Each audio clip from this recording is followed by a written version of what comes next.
before we used to go one-on-one and then add 66 and 2/3%. I got 141 and 2/3 chance of winning at sacrifice. See, Joe, the numbers don't lie. Welcome back to Thinking Critical. This is Wes, and the comic book industry got some pretty good news as far as 2020 goes. Adult graphic novel sales jumped 30% despite the pandemic shutdown, possibly because of it. Now, a lot of people in the comic book industry, you know, your Jamal Eigels, your Tim Seelys are going to say, look, everything's fine. We've got terrific growth. But the devil is in the detail, folks. Obviously, here with me to talk about that is El Percherino himself, the Poobah of comics. Perch, how you doing? Well, I'm doing great, and I'm glad we're covering this. The devils are in the details. You're exactly right. So before we get into the details of the graphic novel sales for 2020, I do want to say, if you haven't subscribed, hit the bell for notifications. Give us a thumbs up if you enjoyed this video. Give us a thumbs down if you don't. Either way, we want to hear your thoughts about the comic sales, comic growth in 2020 as far as graphic novels go. So apparently, 16.2 million adult graphic novels were sold in 2020. That was a 29% jump compared to 2019. And then you get through the top 10, and it's a whole lot of manga. And then here you see why. They break down the numbers. And 2020 saw a 43.7% increase over 2019 as far as manga goes. That means 80% of all the growth as far as adult graphic novels came directly from manga. That is correct, yes. And that is the headline. And I'll give credit where credit's due. I think CBR at least was a little bit more honest about this story, because in their headline they said, you know, largely thanks to manga, and then their immediate subhead was exactly that number. 80% of this growth is manga. So good for them. You know, it's always nice when people are a little bit more forthright. Other sites, like you identified, and people on social media are not. They're just kind of saying, hey, look, no, who was the idiot who said comics were dying? You know, ha ha ha ha. And I always hate that brand of defense, because when you look at this, it's like, oh, you're right. Comic industry is actually doing quite well, but not by the traditional sources in the West, not by a mile. There was other places they saw growth as far as the North American print book sales. They saw an 8.2% increase over the previous year, while adult graphic novels grew 3.5 times faster. They found that the juvenile graphic novels basically accounted for a lot of that, and that actually increased by 11%. So it's basically manga, YA graphic novels that are driving the increase in the industry. This is something we've talked about here on the channel before. Now, what is it going to take for the industry mainstays, your DC, your Marvels, your Image, to finally come to grips that, yes, there is growth. There's not just growth. There's tremendous growth as far as comic book graphic novels in North America. There is a thirst for this kind of entertainment, but they are not meeting the customer needs. It's going to take some self-reflection. I mean, and again, looking at the details of this, yes, it's adult graphic novel sales, of which the majority of these are YA and manga. So that's you know, it's adults buying kind of YA content. But it's going to take some real realization that they are not the big guys on the block anymore. If you look at the top 10, none of those top 10 are from Marvel, DC, or Image. Not a single one. And if you go to the top, only 3 of them were new. Right. A couple of My Hero Academia volumes, and Strange Planet. Otherwise, it was reprints of older stuff. Sure. Yeah. I mean, the number 2 book was My Hero Academia Volume 1, which at this point is a 4-year-old book, I believe. It's this is not new. And you look at these numbers and you can pretty much predict what next year is going to look like already. Because if My Hero Academia and Demon Slayer and some of these other books are there, and if you go to the top 20, if you can go further down on that list, you know, still conspicuous by its absence is Marvel, DC, and Image. Plenty more manga. You get some other pieces in there. It is, and it with One Piece hitting chapter 1000 and all of that, it's pretty clear what next year is going to look like. They are not playing the game. The thing is that they're not even in the race right now. And a lot of it is this belief that they can continue to kind of do things the way they want and not learn from what's happening with the industry and not respond to it. And they're falling behind very fast. And a lot of their old tricks that they do to kind of manipulate their numbers as far as the direct comic book market. They don't work in this market because the way that these numbers are calculated or tabulated, these are sales to customers. These aren't sales to bookstores because that's kind of the way Marvel and DC will manipulate. They'll put in like variant cover schemes. You have to order this many of this issue that's not associated, so you can get these high price premium covers. These are what people are actually buying. These are not sitting on the shelf. These are in customer hands. Yeah, these are sell-through numbers by and large. Now, just to put an asterisk by it, there's some numbers that get bundled in here for, big buys that sometimes happen with other institutions. It is true, but by and large, 90-95% of this stuff is sell-through numbers, so it is more honest. But you hit upon to me the more important part. I think you're not seeing, The Boy, the Mole, and the Fox and the Horse, the number one selling book. That did not have a variant cover.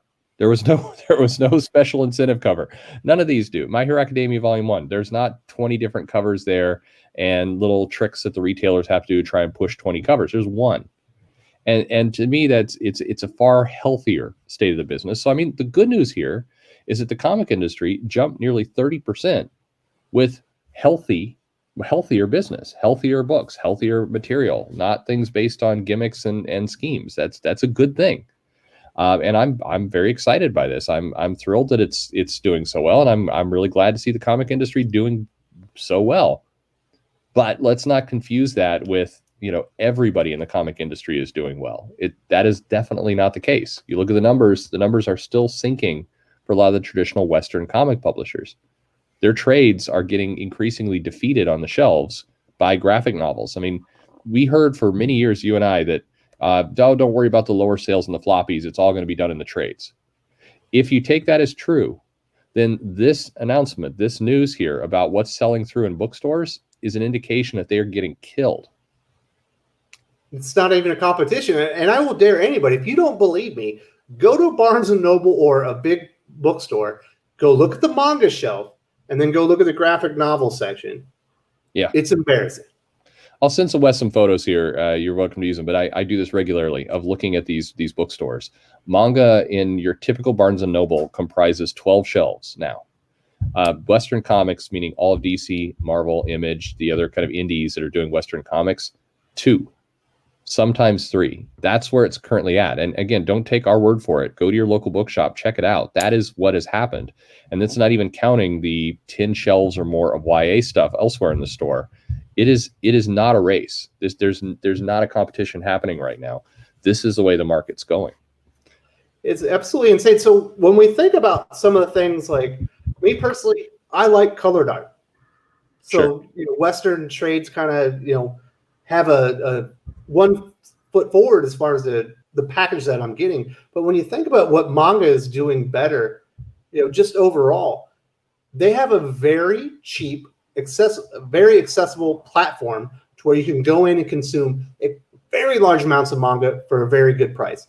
Nobody in comics has anything coming close to that. If you have Comixology, it's a very limited selection as far as what you can get. Even if you have the Marvel Unlimited, I imagine DC Infinite are going to be the same thing. Yeah, you have some access to classic stories, but you're not going to get new comics for quite some time. And the price is way higher than Shonen Jump. But also, the prices on these collections, as far as manga go, are very reasonable. And the page count is enormous compared to their Western counterparts. Absolutely. Yeah, I mean, to the point, and we've said this a lot before, on the print side and on the digital side, these manga companies have figured out Shonen Jump as an app. It's $1.99 a month. So $2 a month. That is unlimited. They've got, at this point now, over 15,000 manga chapters in there. Very quick, very easy to read. But even if you don't want to pay the $2 a month for that access, the first 3 chapters of everything is free, as well as the most recent chapters are free. If you're just keeping up with it, you can read your entire series for free. And in the shops, you get these digest book formats that are coming in under $10 in most cases, and it's 100 plus pages of content. And yes, it's most of it is black and white, but it's highly detailed. And the other part that I think comes off this is we've heard now a lot of people, and particularly within the comic industry, the names you mentioned earlier, will say things like, oh, there's an exhaustion of heroes. People don't want heroes anymore. They want slice life. They're looking for other things. We want to broaden this market. We have to get past heroes. Well, it turns out that My Hero Academia is kind of a superhero book. That is the point of that entire story. I was telling Wes before we went on the air, My Hero Academia will remind you heavily of the old Claremont X-Men or Teen Titans kind of era from the 70s, the 80s. That is the feel you're going to get. And it's no surprise. I mean, it's doing huge numbers. It's doing huge numbers despite the fact that a lot of the storylines are Japanese based, that maybe culturally may be kind of tricky for some people in the West to understand. And yet they're still adopting this. They're overlooking color. They're overlooking some things that may not make sense in the story. And they're buying this stuff in droves. This is completely outselling things like Three Jokers or House of X Powers of 10 or any of that stuff. It's leaving it completely behind.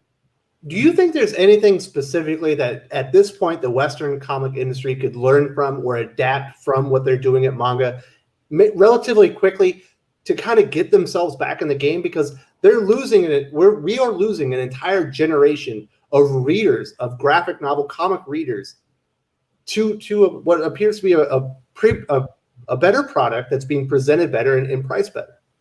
Well, I mean, you hit a few of them right there. I think the price, that's definitely something they can learn. You got to bring in this new audience. You got to bring in kids. My kids will pick up My Hero Academia any day of the week. They will leave Avengers. They will leave Batman, Spider-Man behind. It's not interesting to them. They know what the characters of the entire My Hero Academia cast. This at 7. You're absolutely correct that there's a generation that's just going for this. The price is an issue. The distribution format's an issue. The fact that there is a good digital and print combo that people can choose what they want on either, and it's not, you're not paying $5 for a 22-page digital comic. It makes sense how they've priced it and what they've done there. But the other piece is it is just a superhero story. It's fun. There's not a lot of crazy. They're appealing to a wider audience. They are bringing new people into comics without having to bang you over the head with, hey, we need to go, make all the characters look like one member of our audience somewhere if we want to ever find them. My Hero Academia has, people who are invisible and people made out of rocks and people with fire shooting out of their head. And somehow that's appealing to everyone. And they don't have to reboot everything every few years to reinvigorate the audience or make the characters fresh again. And you don't have to do an Elseworld story where you have the darkest take ever of My Hero Academia. You get in the first chapter and it's an ongoing story. It makes sense. Well, and they number them very clearly. I mean, one of the reasons why their graphic novel strategy is very successful is you go into the bookstore, you're like, I'm interested to try this out. You look for the 1 on the cover and you buy it. You don't have to pick between, the astonishing My Hero Academia, the amazing My Hero Academia, the marvelous My Hero Academia, the My Hero Academia Returns. You don't have to figure any of that out. You just look for the number 1 and you buy it and you're done. And it's so much easier. They're making it much easier for people to come in and consume. And it is breaking all the rules that we've heard from Western comics. I mentioned earlier, One Piece celebrated their 1000th chapter. And they are not, they've done time skips. They've done, they've done issue arcs, chapter arcs that are like over 100 chapters. And somehow they do not need to do a jumping on point. They didn't need to do a reboot or a relaunch. They didn't need to do any of that. They just kept plugging away. And it's one of the most powerful brands in the world right now. Yeah, I think anybody that's in Western comics, if you are not paying attention to what manga and YA graphic novels are doing to grab your audience and basically claim them for themselves, moving forward, they're grabbing the younger generations. You're missing something, very key. Like Tim Lim was just on the channel, and when he's talking about doing his crowdfunding, he goes and he scours the manga markets. He goes and looks at the European market so he can take the best practices and incorporate them into his business and how he's presenting his comic books. And you see the growth that he's experiencing. You can take these things and use them for yourself. You just got to be willing to get off your own ego and admit that maybe the world isn't the way you thought it was. Right now, Scholastic and Random House and what Viz is doing with manga and some of these other companies is they're very similar. Actually, it's in the weirdest way. And again, do this experiment for yourself. Go to your bookstore, check out the YA section, check out the manga section. You'll find a lot of similarities in how things are labeled, numbered, priced, positioned. It's very, very similar. And then go over to the Western graphic novel section, and you will see a complete random dumpster fire of all different shapes, sizes, colors. It's a mess. And it's very hard for new readers. And keep in mind, that's what we've been hearing now. Western people say over and over and over, we got to get new people into comics. We got to get new people into comics. They're absolutely failing in doing that. These other businesses, manga, YA, are succeeding. And they're breaking the rules we hear about every day that you're supposed to do. Well, I mean, it's exciting. I love seeing the growth, but it's also so disappointing as someone who loves comic books, covers them every single day here, to see the characters in the businesses that I'm heavily invested in just falling behind day after day, when the answer is out there. There's proven strategies that are working with the market that you want, and it's just the opposite of what they're doing. And it feels like they're never going to learn. That's like my takeaway from it. Yeah, they have to get over themselves a little bit. This idea that heroes can't sell, the idea that if you want to, if you're going to have a powerful female character in a book, has to be written by a woman, that all these kinds of things that get said, you look over at what's going on with manga and YA, Scholastic, Random House. They're not paying attention to any of that. They're just putting out content and they're selling it, and they're not getting in the way of themselves. No reboots, no variant covers, selling like crazy. I'm very excited by it. I do think it's great. I am very disappointed that the template for an amazing superhero comic is right there. Like, literally, stop being creative. Go read My Hero Academia. Copy. That's what you should do. You will start selling comics. It is absolutely nuts that people work this hard to fail. If the Western comic industry does not start paying attention to what's working, they're going to be left behind. It feels like it might be too late. Hopefully they have time. Perch, is there anything else that you wanted to say regarding the growth we saw in the industry and kind of what it portends as far as Western comics moving forward? The clock is running out. I mean, at the end of the day, will DC still be printing comics in 5-6 years? Yeah, I think they will. But will they look a lot more like Boom, or just some very kind of niche product where they're putting out very few comics to support whatever's going on the TV at that point? I mean, if they don't get their act together, that's where Marvel and DC are going. And when you go into a comic shop, or when your kids are paying attention to comics, they're going to be talking about My Hero Academia. Yeah. I almost guarantee you in 10 years, we're going to be seeing Western adaptations of all these manga on the big screen. Competition's coming in all mediums. I am absolutely terrified by what Netflix is about to do with a live action One Piece, but we'll cross that bridge when we come to it. That could be dangerous. Perch, thank you so much for joining me today, kind of going over some of these numbers and kind of talking about a big picture. And can't wait to have you back on the channel again. I think we're going to talk about some of the new classics later on the week. Excellent. Looking forward to that. If you enjoyed this video, please give it a like. I would appreciate it very much. It helps us attract more views for the channel. Subscribe for future commentary, comic book news, and reviews. And don't forget to ring the bell for notifications. If you want to talk comics, movies, and much, much more, you can follow me on Twitter at Wes_from_TC. With that, Salamat Po, and I'm out.